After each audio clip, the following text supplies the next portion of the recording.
Okay, before I begin, I have to apologize for the terrible lighting. Just like True Detective Season 4, where I live in Finland, we actually don't get much sunlight after 2 p.m.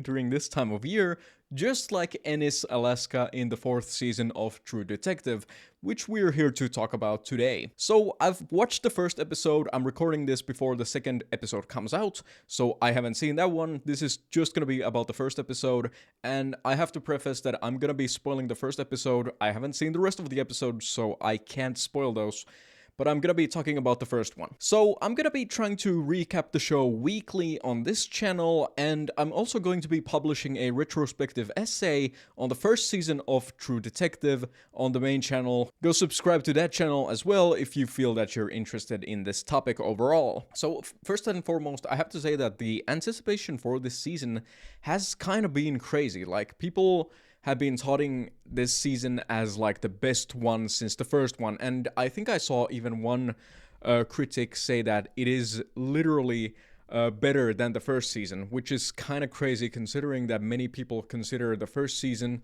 of True Detective. Sorry, I also have a very loving cat, so she's gonna be jumping on me regardless what happens here. So a lot of critics have been saying that this season is, if not as good as the first season, it might even be better than the first season, which is kind of a tall order considering like many people consider the first season of True Detective to be like peak television, like it's one of the best seasons ever. I don't know if I would say that personally, but that is something that people tend to say. What is notable about the fourth season that just began is also that Nick Pizzolatto, who is kind of the creator of True Detective, is no longer involved with the show. So this season is helmed by Isa Lopez, and I'm sorry, I probably butchered that name, but she directed every single episode, and she has had at least a hand in writing most of the episodes as well. I haven't seen anything else by Isa Lopez, I have to admit that up front also,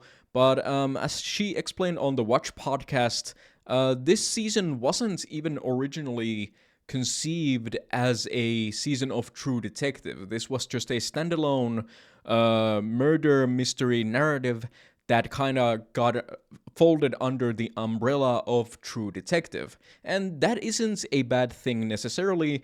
I'm sure they made a lot of changes to, fit it into the tone of the series overall.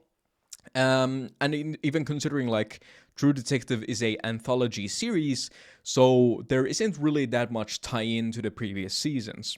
HBO has been trying to tie this first season into the fourth season, at least in the marketing, with, saying that time is a flat circle and, spirals appear in both of these seasons, etc., etc. One could make the comparison to Silent Hill 4, which was originally conceived as a standalone game, and it was not a Silent Hill game, but later got folded under the umbrella of Silent Hill. Even though, please don't type the comments. That's a urban myth that did not actually happen. I'm just saying like it's similar to that situation, I suppose. Even though Silent Hill 4 wasn't really that. Anyway, so yeah, I'm one episode in, so I can't obviously say anything about the narrative as of this moment.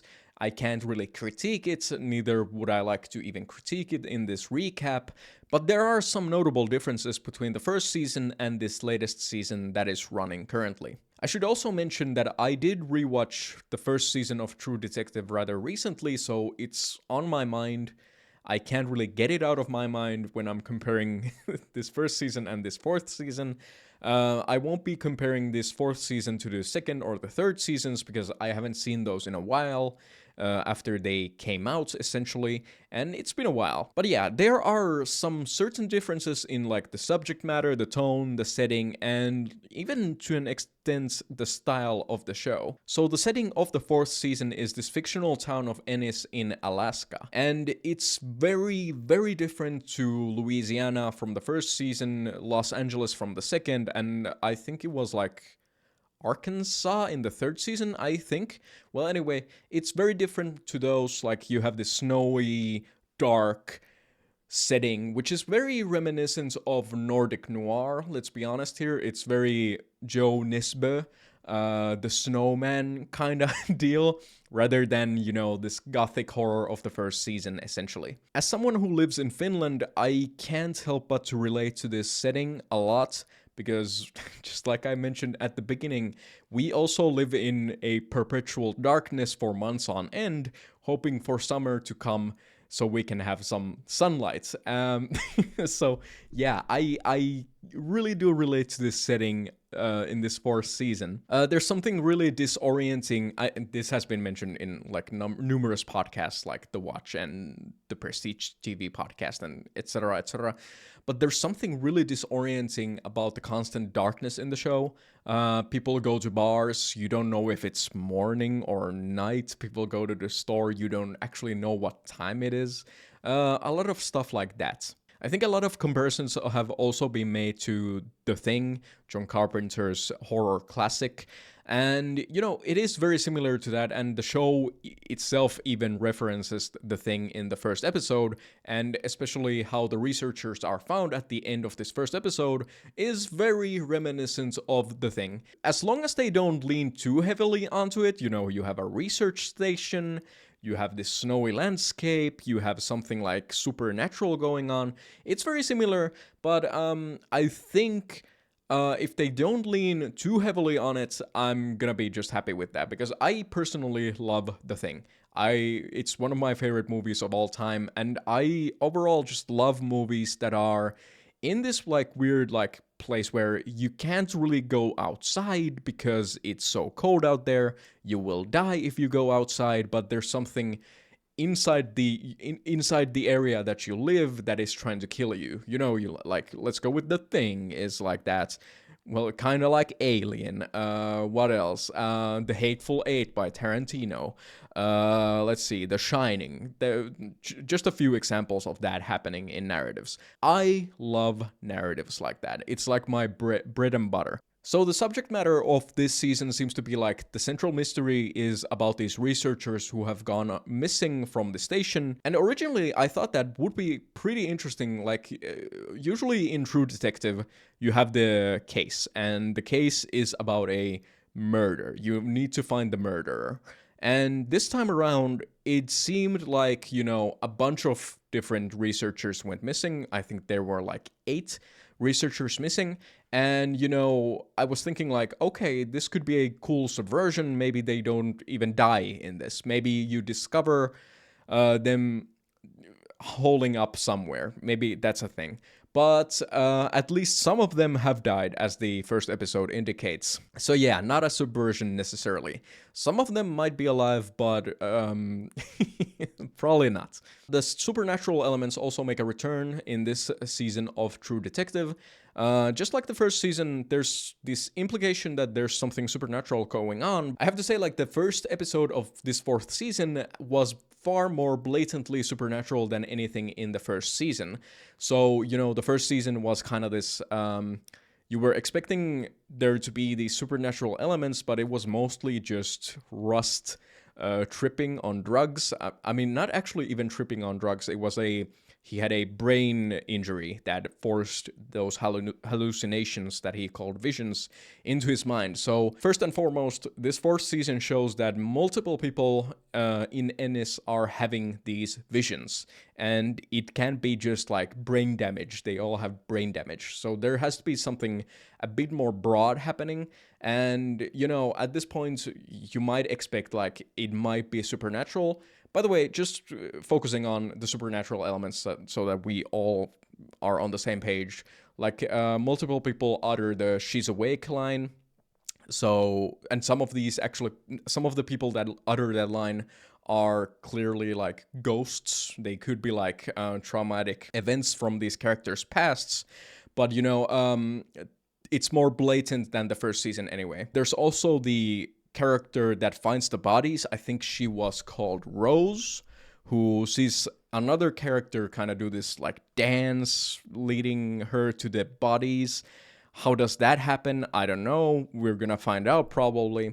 but you know, it feels far more supernatural than the first season. Rose is essentially the designated log lady from Twin Peaks in this series, like I can already see that happening. There's also the first scene of the season where the caribou kinda just commit suicide all of a sudden by jumping off a cliff, and it seems very supernatural, but just like in true detective fashion, I think all of these elements are eventually going to be explained by something natural rather than supernatural. I hope this doesn't sound like I'm insisting upon myself or, you know, too personal, but I actually did write a script a couple of years ago called The Gods in Alaska, which was about a group of researchers that were mining under their research station. I mean, I was just ripping off The Thing, to be honest. It was such a The Thing ripoff.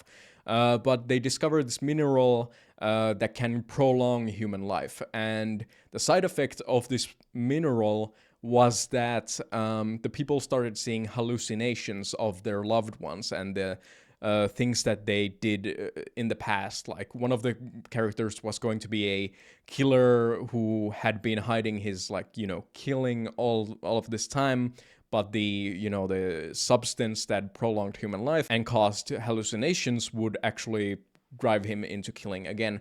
Anyway, this is just insistent and stupid. I'm just talking about my script, but it was kind of crazy to see, like, there might be some elements of the show that are like that. It feels like that because, like, multiple people are having those hallucinations, which kind of seems like it's gonna be some broad thing. And there's a mining operation in Ennis, which means that there's a good chance that they just tapped into some mineral there, which causes the people of Ennis to hallucinate by drinking the tap water or something like that. I hope it's a bit more elaborate than that, but that could be one of the explanations. Don't tell me that I spoiled the show because I don't know what's gonna happen, but I'm just spitballing here. In regards to the tone, I was kind of surprised that this isn't as heavy as the first season of True Detective. You know, you can kind of see, like, there's this kind of gap where the character of Rust was a large focus of the first season. You know, you had monologues and monologues of Rust just talking about life and, you know, what people called then like nihilism. It isn't actually nihilism, but, you know, in his words, he is a pessimist or a realist. And, you know, the show doesn't have a character like that currently. The Jodie Foster character isn't really the same, and I'm really glad that they're not trying to recreate Rust in a meaningful way, as they actually haven't done in any other season. They kind of see that, you know, that Rust character was like lightning in a bottle. In regards to the tone overall, it seems a bit more lighter in tone. Like, what can I say? Like, not as serious as the first season. Maybe, I don't know. I was surprised to find out that there was actually a lot of humor in this first episode. We actually haven't found out a lot about our main protagonists yet, and it will be interesting to see what they do with those characters specifically. It's great to see two female protagonists this time around.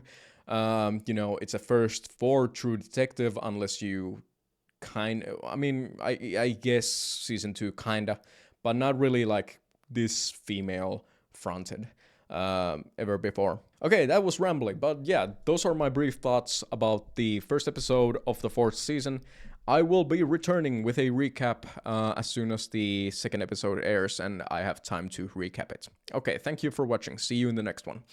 Bye-bye.